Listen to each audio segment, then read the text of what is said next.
কোরআনের পাখির শেষ স্বপ্ন ছিল, দুইটা স্বপ্নের কথা তিনি বলতেন। এক হলো শাহাদাতের মৃত্যু কামনা করতেন, তাকে জেলখানা থেকে 13 বছর বন্দী রাখা হয়েছে, আপনাদের সামনে আসতে দেওয়া হয় নাই, আপনারা তার কণ্ঠে কোরআনের কথা শুনতে পারেন নাই। অপরাধ কি ছিল? অপরাধ ছিল কোরআনের দাওয়াত দেওয়া। সেই অপরাধে তিনি এই অপরাধ মেনে নিয়েছেন। আল্লাহর খুশির জন্য, আল্লাহর সন্তুষ্টির জন্য তিনি সেটাকে মেনে নিয়েছেন। ইচ্ছে করলেই আরামের জিন্দেগি পেতে পারতেন, ইচ্ছে করলেই পারতেন, শুধু একবার বলতেন জি হ্যাঁ। জানেন সেটা? বারবার গণভবন থেকে অফার আসতে, জামাত ছেড়ে দেন, চারদলীয় জোট ভেঙে ফেলেন, নতুন দল করেন, কিন্তু উনি কোনো কিছুতে আপোষ করেন নাই। 13 বছর বন্দী থাকলেন। যখন তারা বুঝলো আর ক্ষমতায় হয়তো থাকা যাবে না, পালিয়ে যেতে হবে, তার আগে কি করলো তারা? হাসপাতালে নিয়ে এসে হার্ট অ্যাটাকের কথা বলে তাকে হত্যা করা। হত্যা করা হয়েছে কিনা? হত্যা হয়েছে কিনা? প্রতিশোধ নিতে চান?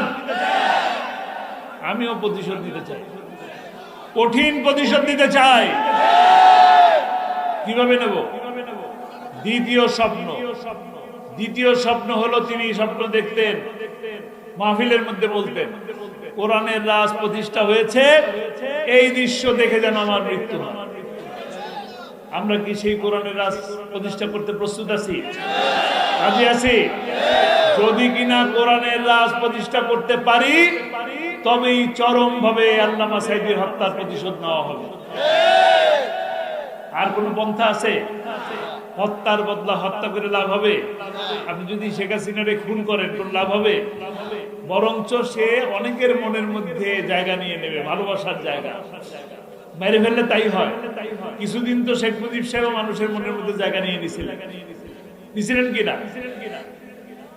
এখন অবস্থান নাই। মেয়ে আরো ডুবাই দিয়ে গেছে, যা সম্মান ছিল অবশিষ্ট, বাকিটুকু মহিলা বাপের সম্মান ডুবাই দিয়ে গেছে। কাজেই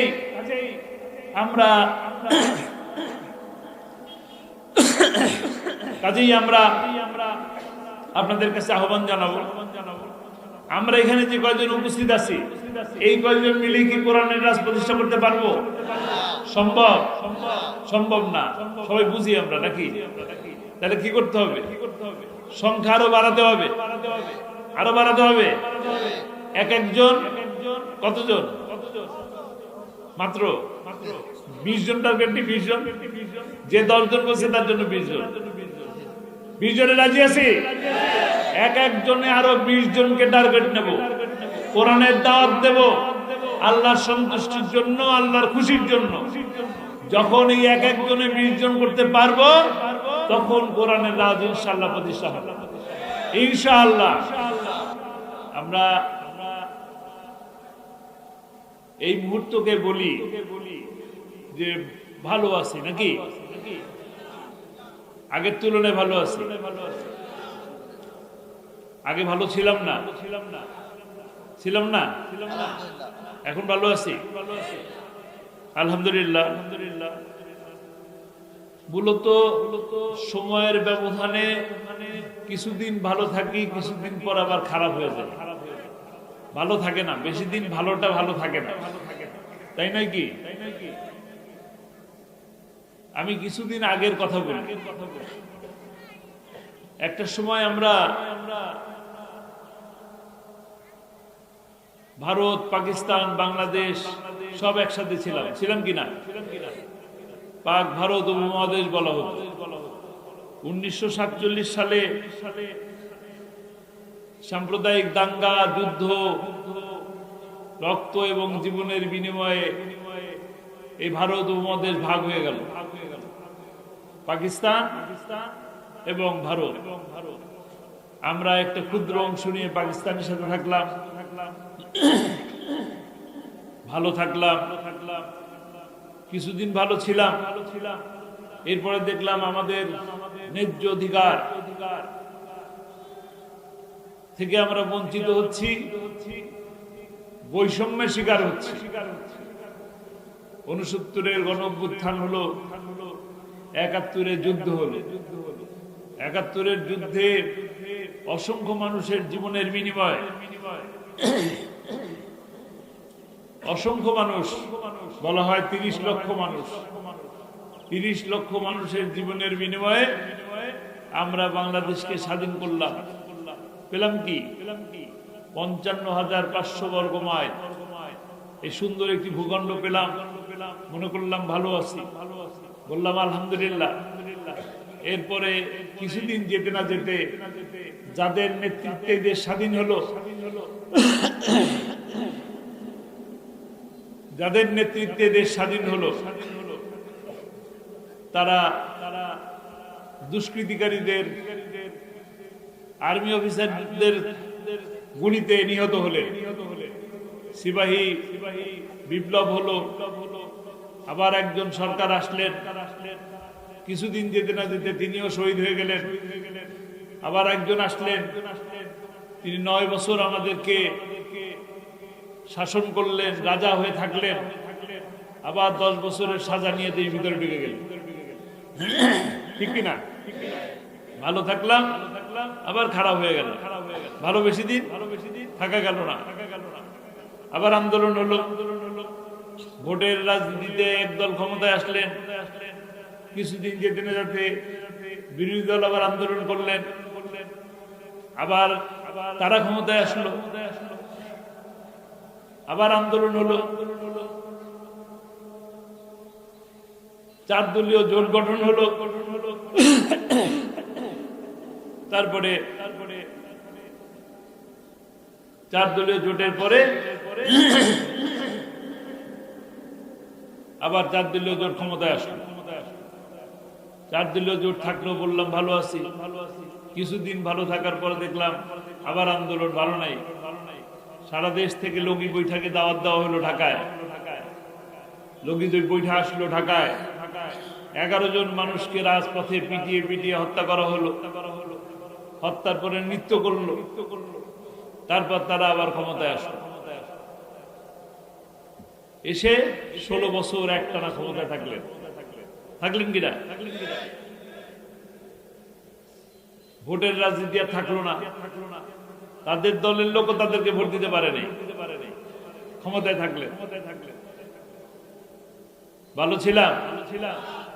ভালো ছিলাম না। এখন ভালো আছি। সবে বলি কতটুকু ভালো আছি? এই সামান্য আলহামদুলিল্লাহ, এতটুকু, এত আওয়াজ, বেশি ভালো নাই বোধহয়। আলহামদুলিল্লাহ একটু জোরে বলি, মনে জোরে বলি, গলা খুলে বলি, প্রাণ খুলে বলি আলহামদুলিল্লাহ। আল্লাহ ভালো রাখছেন। এখন কি ভালো আছি? এখন আবার মনে হচ্ছে যে ভালো নাই। 5 মাস হয়ে গেল, কেমন কেমন যেন লাগে নাকি? তাই না? ঠিক। এত যে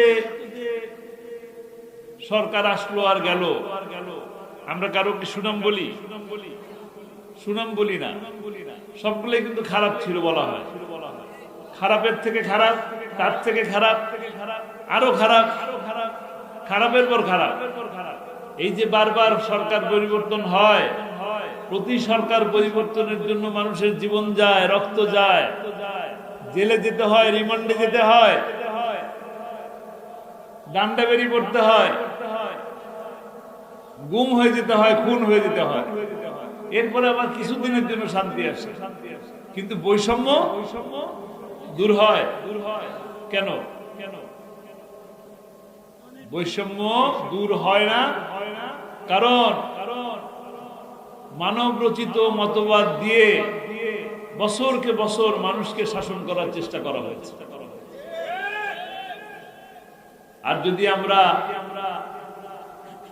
আল্লাহর বিধানকে মানতাম, কোরআনের বিধানকে মানতাম, যেমন করে পশু পাখিরা মানে, গাছ গাছিলেরা মানে, পানির নিচে, সমুদ্রের নিচে যে বিশাল পৃথিবী, তারা যেভাবে আল্লাহর বিধানকে মেনে চলে, মহাশূন্য এই সৌরজগৎ, এই যে তারকামণ্ডলী, সূর্য চন্দ্র যা কিছু আছে, সমস্ত কিছু যে বিধান দিয়ে চলে, ওই বিধানে যদি কোনো সমস্যা না থাকে, যুদ্ধ না থাকে, বিদ্রোহ না থাকে, জীবন না যায়, যদি তারা শান্তিতে থাকে, তাহলে আমরা কেন থাকতে পারি না? আমরা মানুষের মতবাদ দিয়ে চলি বলে মানুষের শান্তি প্রতিষ্ঠা করতে পারি না। এই জমিন কার? জমিন যার, আইন চলবে তার। আপনাদের অনেকের হাতে মোবাইল দেখতেছি। মোবাইল যে বানাইলো তাকে তো একটা সিস্টেম দিয়ে দিছে, দেয় নাই নাকি? সবার কাছে ছোট ছোট বই দিছে না, মোবাইলের প্যাকেটের মধ্যে ম্যানুয়াল বুক। আল্লাহ তাআলা আমাদের তো একটা ম্যানুয়াল বুক দিছে, দিছেন কিনা? কি বুক? ম্যানুয়াল বুক। নাম কি? কোরআন। আমরা সেই কোরআনকে ধরতে পারি নাই, কোরআনকে বুঝতে পারি নাই, কোরআনকে পড়ি না। যে কোরআন 1450 বছর আগে আল্লাহ তাআলা মানুষের জন্য প্রেরণ করলেন, মানুষের জীবন বিধান হিসেবে দিলেন, সেই কোরআন থেকে আমরা দূরে আছি। কোরআনে বলা হলো যালিকাল কিতাবুল লা রাইবা ফি, এর মধ্যে ভুল আছে? ভুল নাই, নির্ভুল একটা কিতাব। অথচ আমরা সেই নির্ভুল কিতাব থেকে দূরে সরে যাচ্ছি। যত বেশি দূরে সরে যাচ্ছি, তত বেশি নির্যাতনের শিকার হচ্ছে। শুধু কি বাংলাদেশে? আপনি যদি আজকে চোখ বন্ধ করেন, চোখ বন্ধ করে ভাবেন যে বিশ্বে কতগুলি মুসলমান দেশ আছে, সমস্ত মুসলমান দেশ আর অমুসলিম দেশ, অমুসলিম দেশে কি হচ্ছে আর মুসলমান দেশগুলোতে কি হচ্ছে দেখেন আপনি। আমেরিকা বিশ্বের সব থেকে বৃহত্তম দেশ, পরাশক্তিধর দেশ, অশান্তি আছে? মারামারি করে? মারামারি নাই, অশান্তি নাই। কানাডা, ইউরোপ, ইংল্যান্ড, কোথাও নাই। মুসলমানের দেশ দেখেন, যে জায়গায় মুসলমান আছে। বাংলাদেশ ভালো মতন চলে না। কাশ্মীর যুদ্ধ চলে, বার্মা যুদ্ধ চলে, কিছুদিন আগ পর্যন্ত আফগান যুদ্ধ চলতো, সিরিয়া এই মাত্র ছাড়লো নাকি, ফিলিস্তিন চলছে, দাও দাও করে আগুন জ্বলছে, ঠিক কিনা? শান্তি নাই। সমস্ত জায়গাগুলোতে যেহেতু কোরআন থেকে আমরা দূরে আছি, এই কারণে রাম বাম নাস্তিকেরা, ইহুদিরা এই মুসলমানদের উপরে নির্যাতন করার সুযোগ পাচ্ছে। আমরা মানুষকে খুশি করার চেষ্টা করি, হাজারো মানুষকে খুশি করার চেষ্টা করি। যদি লাখো মানুষ খুশি হয়, ফায়দা নাই, আল্লাহ খুশি না। এক আল্লাহকে খুশি করি, সারা বিশ্ব খুশি হয়ে যাবে। ঠিক না বেঠিক? সম্মান দেন কে? সম্মান দেন আল্লাহ, ইজ্জত দেন আল্লাহ। কোরআনের কাছে থাকলে আল্লাহ ইজ্জত দেন, কোরআন থেকে দূরে সরে গেলে আল্লাহ ইজ্জত দেন না। ইজ্জত কোথায় যায়? কোরআন থেকে, কোরআনের বিপক্ষে থাকলে, কোরআন থেকে দূরে সরে গেলে, কোরআনের পক্ষের মানুষের সাথে বিরোধিতা করলে আপনার সম্মান থাকবে না।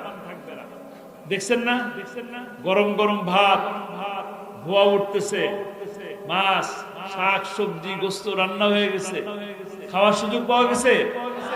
খাওয়ার সুযোগ পাওয়া যায় নাই। কে দেয় নাই খাওয়ার সুযোগ? আল্লাহ দেন নাই। রিজিক নাই, বাংলার মাটি থেকে রিজিক আল্লাহ তুলে নিয়ে গেছে। কোথায় নিয়ে গেছে?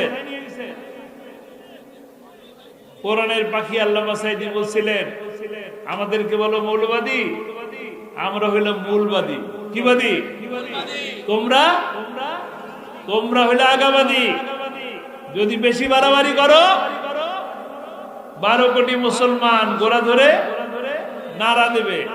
করবা কোথায়? মাওবাড়ি দিল্লি। গেছে কোথায়? মাওবাড়ি দিল্লি। মজা, মামাবাড়ি দিল্লিতে মজা কিনা? সবার মামাবাড়িতে মজা আছে নাকি? আমরা তো মামা বাড়িতে বেড়াইতে যাই শীতের সময়, এখন তো বেড়াইতে গেলে মজা, পিঠা খাওয়ায়, রসের পিঠা, চিতই পিঠা, পায়েস, সিন্নি, মজা না? সকালবেলা রসের সিন্নি খাইতে মজা আছে কিনা? তাহলে যেখানে গেছেন ভালো থাকেন, সিন্নি খান, দুষ্টুমি করেন না, দুষ্টুমি করেন না। 16 বছর যথেষ্ট দুষ্টুমি করছেন, আমরা ভালো আছি, ভালো থাকতে দেন। দুষ্টুমি করলে এবার আর কিন্তু ছেড়ে দেওয়া হবে না, হবে? গেছে কিন্তু, সব গেছে, এই দেশ থেকেও গেছে, ব্রিটেন থেকেও গেছে, কোথেকে গেছে? লন্ডন থেকেও গেছে, সব জায়গা থেকে চলে যাচ্ছে। মানুষের মনের মধ্যে কোনো জায়গা নাই, ভালোবাসা নাই, ঘৃণা, ঘৃণা, শুধু ঘৃণা। কারণ কি? কোরআনের সাথে দুশ্মনী করছে, কোরআনের পক্ষের মানুষের সাথে দুশ্মনী করছে, আলেম ওলামাদের সাথে দুষ্টুমি করছে, আলেম ওলামাদের সাথে তামাশা করছে। 5ই মেতে ঢাকা শহরে যে মানুষগুলো গেল, তারা কি খুব বেশি অপরাধ করছিল? লাইট অফ করে দিয়ে, কারেন্ট নিয়ে যায়, পাখির মতন গুলি করে করে মানুষ মারছে। ঠিক, মানুষ মারা হলো। পরের দিন আবার এই কথাও বললেন, টমেটোর সস লাগায় শুয়েছিল, রং মেখে শুয়েছিল, মুরগির রক্ত ছিটায় রাখছে। নাটক নাকি? নাটক, নাটক করবেন না, নাটক করবেন না। আলেম ওলামারা নাটক করে না, পছন্দও করে না। আলেম ওলামাদের অভিশাপ লেগে গেছে, লক্ষ লক্ষ কোটি টাকা দিয়ে মূর্তি বানালেন, লাভ হয় নাই, মানুষের মনের মধ্যে জায়গা পাওয়া যায় নাই। কারণ কি? কারণ কোরআনের বিপক্ষে ছিলেন। কোরআনের পক্ষে থাকলে সম্মান মর্যাদা বাড়ে।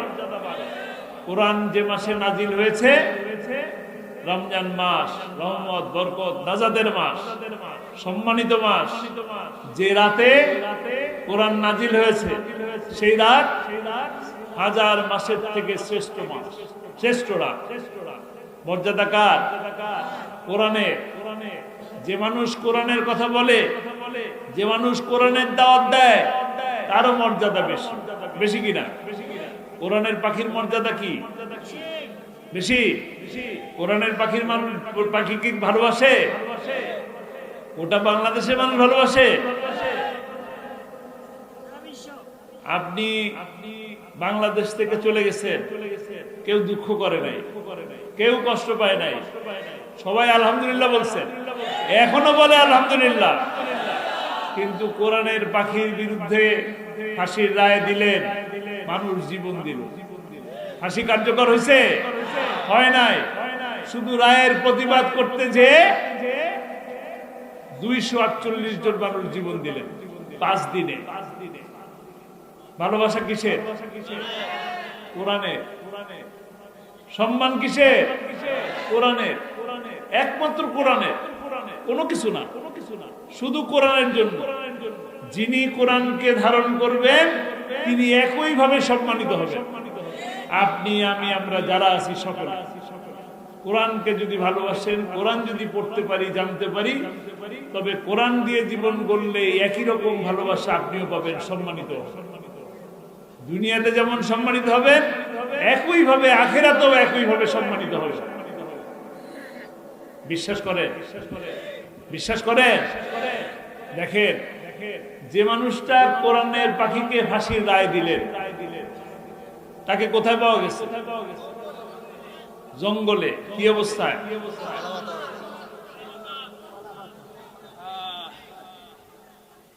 কোরআনের পাখিকে তো ফাঁসির রায় দিলেন। ফাঁসির রশি কিন্তু দামি, জানেন কিনা? ফাঁসির রশি আসে কোত্থেকে জানেন? জার্মান থেকে নিয়ে আসে, ইম্পোর্টেড আইটেম। দামি কিনা? আর গরু ছাগল বাঁধে যে দড়ি, দামি? দামি না। ওই বিচারককে গরু ছাগল বাঁধে যে দড়ি, সেই দড়ি দিয়ে বেঁধে টেনে হিস্টে নিয়ে যাওয়া হয়েছে। কোথায়? মর্যাদা বাড়ছে, অনেক অনেক মর্যাদাবান হয়ে গেছে। অনেক বড় বড় কথা আমরা শুনেছি, লাভ হয়েছে?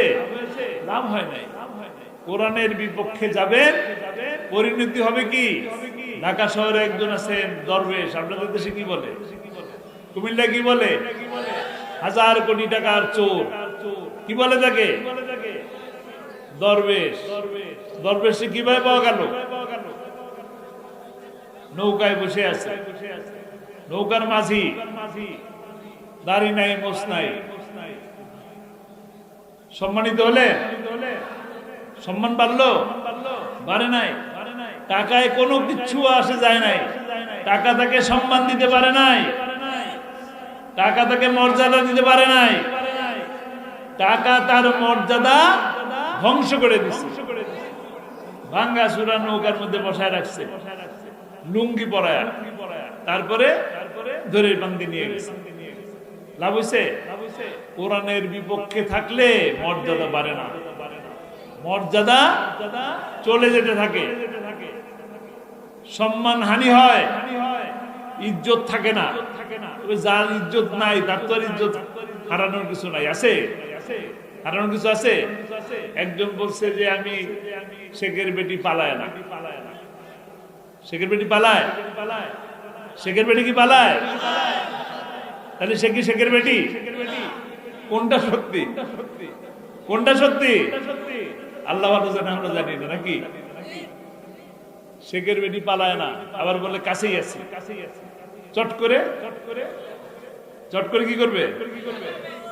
চট করে যদি ঢুকে বলে দিলে কি করবেন?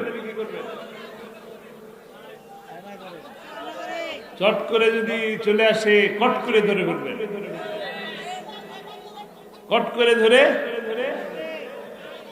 ঝট করে ট্রাইব্যুনালে দিয়ে দেবেন। ট্রাইব্যুনালে, যে ট্রাইব্যুনালে আল্লামা সাঈদীকে দিনের পর দিন, এত দেরিতে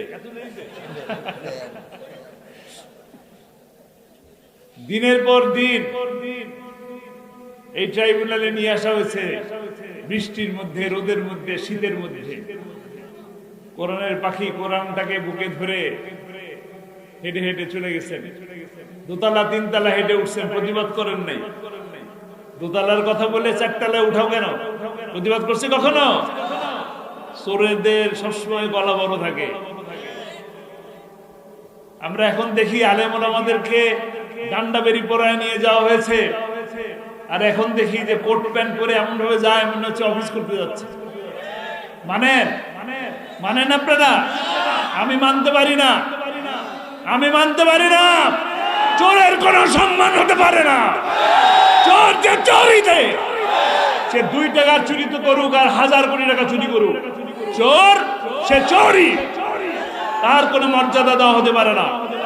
বাংলাদেশের আরো 18 কোটি মানুষের টাকা চুরি করেছে। ডান্ডা বেরি পরান, হ্যান্ডকাপ পরান, হাত কেটে দিন।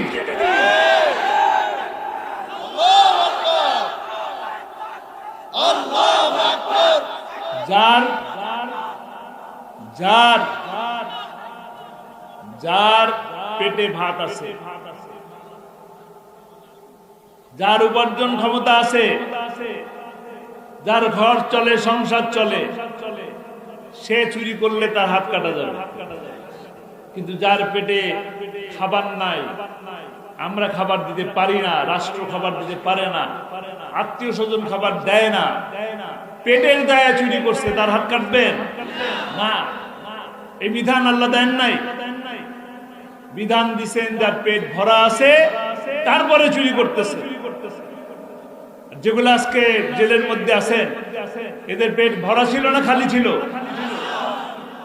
পেট না, খাটের নিচেও ভরা ছিল, বান্ডিল বান্ডিল টাকা, আলমারি খুললে টাকা, বালিশ খুললে তুলে পাওয়া যায় না, কি পাওয়া যায়? ম্যাট্রিক্সের ভিতরে টাকার উপরে শুয়ে থাকে, গরম, টাকার গরম। এদের আবার সম্মান কিসের? কালো টাকার মালিক সম্মান আছে? সম্মান থাকা উচিত না, সম্মান দেওয়া উচিত না। আলেম ওলামাদের সম্মান দেন নাই, নিজেরা সম্মান নিতে চান হবে? হওয়া উচিত না। আমরা মানতে পারি না, মানতে পারি। আমরা দাবি জানাবো এই সমস্ত চোরদেরকে হ্যান্ডকাপ পরান, ডান্ডা বেরি পরান, টেনে হিসে নিয়ে যান। মানুষ শিখুক চুরি করলে এইভাবে বেইজ্জতি হতে হয়, চুরি থেকে দূরে থাকা দরকার। আবরারকে হত্যা করা হয়েছে কোন জায়গায়? বুয়েটের ছাত্র। কেন কথাটা বলছি? আবরার হত্যার যদি বিচার হতো তাহলে ওই মায়ের চোখের পানিটা বন্ধ হতো। এই কারণে মনে করতো যে আর কোন মায়ের কোল খালি হবে না।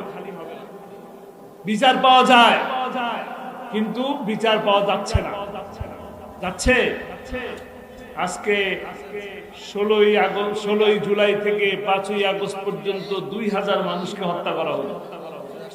লগি বৈঠা দিয়ে 11 জনকে হত্যা করা হয়েছে। হত্যা করে ক্ষমতায় গেছেন, ক্ষমতায় থাকার জন্য হাজার মানুষকে হত্যা করা হয়েছে। এরা ক্ষমতায় যাওয়ার জন্য হত্যা করে, ক্ষমতায় থাকার জন্য হত্যা করে।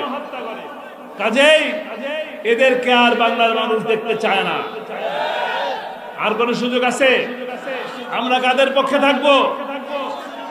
আল্লামা সাঈদী বলছিলেন তার শেষ শব্দের কথা, কোরআনের রাজ প্রতিষ্ঠা হয়েছে, এই দৃশ্য দেখে যেন আমার মৃত্যু হয়। কোরআনের রাজ কি প্রতিষ্ঠা হয়েছে? কোরআনের রাজ প্রতিষ্ঠা করার দায়িত্ব কার? কাদের? কোরআনের রাজ প্রতিষ্ঠা হোক, এটা কারা কারা চান?